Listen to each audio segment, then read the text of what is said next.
Hey there, friends. Are you as tired as I am at the wackos on the far left and the anti-gun movement, the very lucrative, profitable anti-gun movement, throwing all of us gun owners into the same category, guilty by association, if you will, simply because we happen to protect our families with the same tools that killers use whenever they determine that they want to take other lives, when they determine that they want to take other lives, then they select a gun. Again, make no mistake, these killers have already decided to end other human lives. Then they seek out firearms. In other words, the firearms presence in their atmosphere, in their little bubble, does not make them want to take lives. It's simply the tool they select after they've already crossed that line into determining that they want to do that.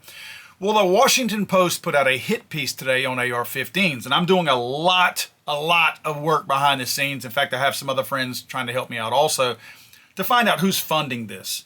There was way too much work put into this hit piece against AR-15s for this to be something that the Washington Post on its own decided that they wanted to put out.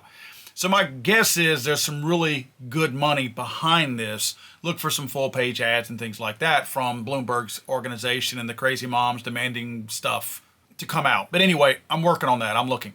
But the Washington Post put this out today. Terror on repeat, a rare look at the devastation caused by AR-15 shootings.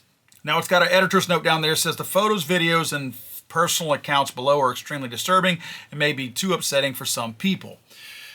I have to tell you ahead of time, the whole purpose of this is they feel like the rhetoric and the lies that they have spread about AR-15s, which are not being used in abundance in murders and whatnot, they feel like that rhetoric is being lost on us now.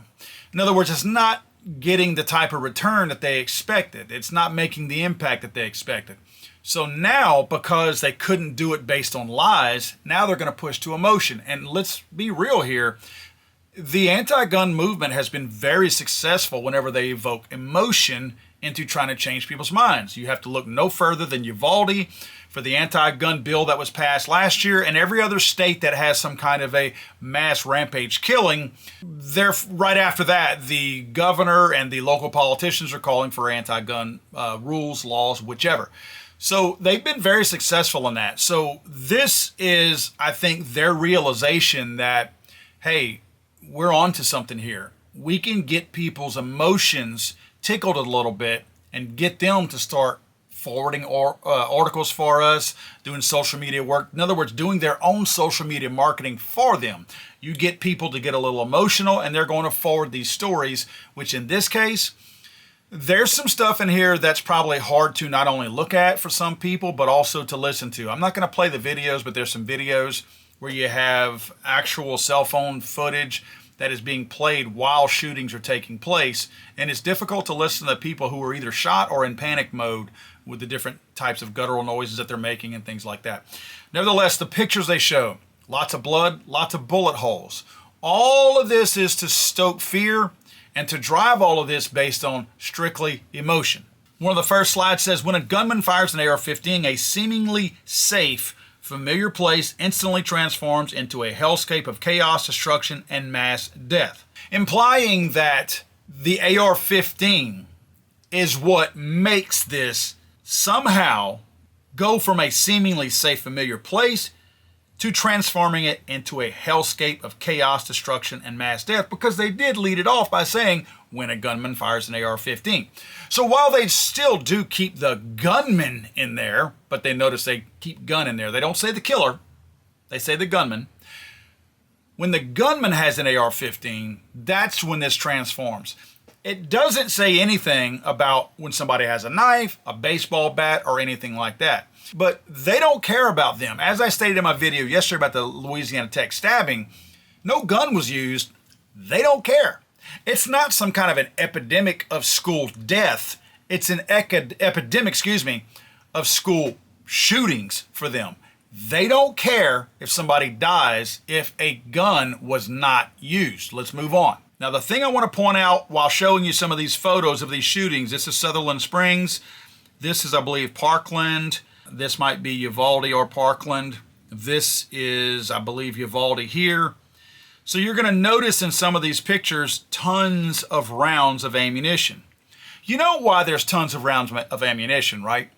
It's got nothing to do with high capacity magazines, standard capacity magazines. It's got nothing to do with AR-15s. It's got everything to do with these killers snapping because they're bullied, over-medicated, and they come from broken homes. I wrote a book on it. All these factors that nobody wants to talk about, because it's difficult to talk about, because it touches a whole lot of people. But all these factors are rolled into there. And we somehow identify all these places, for some reason, as gun-free zones, which when these people snap, they go straight to an area where they can get as high a body count as they possibly can. You notice they don't go to gun stores, right? Have you noticed that? Have you noticed they don't go to gun ranges? Have you noticed they don't go to places that aren't gun-free? They go to malls, gun-free zones, churches, gun-free zones, schools, gun-free zones. They go to all these places where they know they're going to meet little to zero resistance. Because what are they looking for? High body counts. We are designating these places for them and putting them on a map for them simply by designating them as gun-free zones. They look at them as kill zones, and that's the first place that they look to go. Look at all these bullet holes in here. You know why there's so many bullet holes in these walls and in this glass and in these seats, Aurora theater shooting here? We have all of this because they're meeting no resistance. None. Zero resistance, because these people that are here being shot at like sitting ducks are prohibited from carrying their firearms in there. Now, let me tell you a little secret. You see all these places that we're looking at here? This is pathetic that we are looking at carnage caused by people who have lost their minds and made the decision to take other human lives, coupled with the very fact that politicians, because they want to ban guns and they only want it one way, no compromise. We don't compromise on our constitutional rights. You know what they don't compromise on? They don't compromise on making our children safe. They either want to ban firearms or they don't want anything. They're not going to agree to harden these schools. We know from proof of other people who have kept criminals out of their gun-free zones that if you harden these places and make them impossible for the wrong person to get into, guess what? Nobody can be killed. When's the last time you heard of a mass shooting in a prison? When's a lot of people there? How come people don't go to prisons and have mass shootings? Again, as I said earlier, how come people don't go to shooting academies? How come they don't go to gun ranges? How come they don't go to gun stores? Because they know what they're going to meet there. They know that politicians refuse to harden schools especially. How come there's not a bunch of mass shootings in banks? We had one last year or earlier this year in Louisville. That didn't go too well for the shooter after a very short period of time. Yes, he did kill some people in a boardroom, but guess what? Security hadn't shown up for the day yet. When banks are open, when is the last time we have seen a mass shooting in a bank? Banks are heavily traveled, usually pretty heavily populated. We do not have mass shootings in banks during normal business hours. We simply don't. Because they know that there's somebody guarding that place. We know that the vault, guess what? The most valuable thing in a bank is the money, right? Can you just walk into a vault and grab whatever you want? If that's the case, and we can't walk into a vault and grab what they see as being the most valuable thing on property at a bank, then why can a shooter just walk into the front door of a school and grab or shoot and attack the most valuable thing that we see in those schools? Real quick note on the people who wrote this article for Washington Post. While we, big time, we have some diversity hires here. Sylvia Foster Fro, notice the hyphenated name, that's cute. She writes for the Washington Post about the nation's emergences as a predominantly multicultural society exploring its changing racial, ethnic, and cultural demographics, and telling the stories of everyday Americans affected by and part of such change. She also worked at the San Antonio Express News in Texas, where she covered immigration and border affairs, reporting in depth on separated families, border security, and immigration courts. Unfortunately, she wasn't reporting on the open border. You notice how she's cherry-picked all the things that are a byproduct of an open border. Separated families, border security. I guess that's a little bit too rough. She's probably one of them that reported on them using, quote, whips on some of the, quote, immigrants. Immigration courts. Ooh, all bad stuff, right? She also reported on the Sutherland Springs, quote, mass shooting, closely documenting the small rural community's grief and recovery from over a year. And this is all I needed to know. She received a Civil Rights and Social Justice Award. Our next writer who wrote on this story is N. Kirkpatrick. Now, N apparently goes by the actual name of Nick. When you look at it, Nick looks like maybe the bass player in a rock band at first glance, if you know that this is a guy. But boy, at first glance from a distance, just looked like a chunky woman to me. This is a dude. Nick looks like he essentially puts PowerPoint slides together because it says they. Notice that's his pronoun. At first I thought this was a group of people, but I realized that that's the pronoun that Nick wants to use, they. Nick collaborates across the newsroom to report and produce visually driven stories told in interactive forms that blend text with photos, videos, graphics, and illustrations. Again, he essentially is a glorified PowerPoint slide designer, I guess. Nick doesn't seem to have any real fancy awards or anything like that, so it looks like Nick is hired because of him being a them, they, that, or whatever they call themselves. And the next one is Arelis or Hernandez. Here's another one. Reporting on the southern border immigration in Texas and beyond. Well, again, this tells you all you need to know, that this person is not reporting on anything. If they work for the Washington Post, they're not reporting on the real issue, which is a crisis at the border. They're talking about all the things that will get all the bleeding heart liberals to feel sorry for everyone and agree that we need to leave the border wide ass open like it is right now. And again, you have to look no further than realizing this is a true diversity hire. Freedom Forum Award for Distinguished Writing on Diversity. This is one of those kind of people, I can assure you, that you do not want to walk by her and say, hey, Arelis, nice dress. You're going to find yourself in human resources real fast. You cannot toss a compliment at these broads. They are not going to take kindly to it. What? What are you trying to say? My point is, we have diversity hires that are writing stories like this. We have people writing about AR-15s and the destructive nature of it. They don't want to talk about the destructive nature of knives. I would like to see, and I'm not going to do this right now, I will do a little bit more digging because I have more to do on this because I really feel like there's a paper trail that leads back to these broads and the Washington Post from the Bloomberg organizations in every town for crazy women.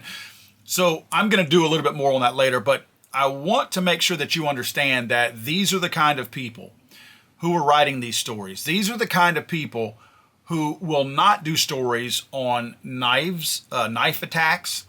You want to see gory scenes. You want to see a gory crime scene. Look at a crime scene where one person was stabbed. And one person being stabbed will typically look like the same crime scene of 15 people being shot. From the blood loss and the carnage and things that you see there, you will see, even if you're not prepared for it, you will see intestines and sinew and tissue, if you will. So, not a cool scene. My whole point in this is they're pushing towards emotion now, strictly emotion. You can dig up emotion on anything you want. You want to talk about one of the leading causes of death? How about cars? You want to show how bad cars are? Remember those of you that might be my age, remember we used to have driver's ed where they would show you the gory scenes from in driver's ed from vehicle accidents, tops of people's heads missing, things like that, to put that fear of God in you whenever you were getting your driver's license to be a little bit more careful. You can dig up whatever scenes you want to tickle the emotion of anybody out there on any topic you want to. So this is just an effort. Again, I'm assuming and thinking that this is a very well-funded effort by some wackos on the far left and the anti-gun enterprise, that they've collected so much money, they are looking for places to spend it, and they're probably seeing their viewership and their membership go down a little bit right now in this horrible economy from the people that they helped to put in office. This economy is destroying people's families, and they don't have the money for these anti-gun people to pilfer off of them anymore like they used to. So now they're putting out hit pieces like this on specific firearms to now try to make a more detailed approach and a detailed attack on this type of community. But again, I'm going to tell you this. This is what bothers me more than anything. This kind of article is written to not only demonize a firearm, but to demonize every single one of us. This is meant to gaslight. This is meant to cast aspersions on any of us. In other words, if you somehow are even remotely associated to an AR-15, whether you work for an AR-15 manufacturer, yes, they're trying to shame you. Whether you own AR-15s or whether you're thinking about buying an AR-15, it's meant to shame you. It's meant to have you not talk about it. Let me tell you something. No one who has ever taken somebody else's life purposely to murder them has any association with me or with you. You should be just as proud today to stand on a mountaintop and scream at the top of your lungs the freedom that we all should have to own, operate, possess, and to protect ourselves and our families with an AR-15 or any other weapon that you choose that you feel like you can effectively and efficiently wield to protect yourself and your family. You should be willing to do that.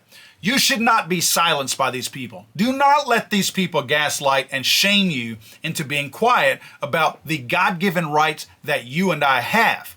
You need to still wear the t-shirt that you have with the AR-15 emblazoned across the front of it. You still need to be vocal about the very fact that you have these types of tools and you are willing to protect your family. Do not let these people throw you into this category of the nut jobs who made the conscious decision to take human life. We are not the same. God save the Queen, man. I'm sorry, I thought this was America.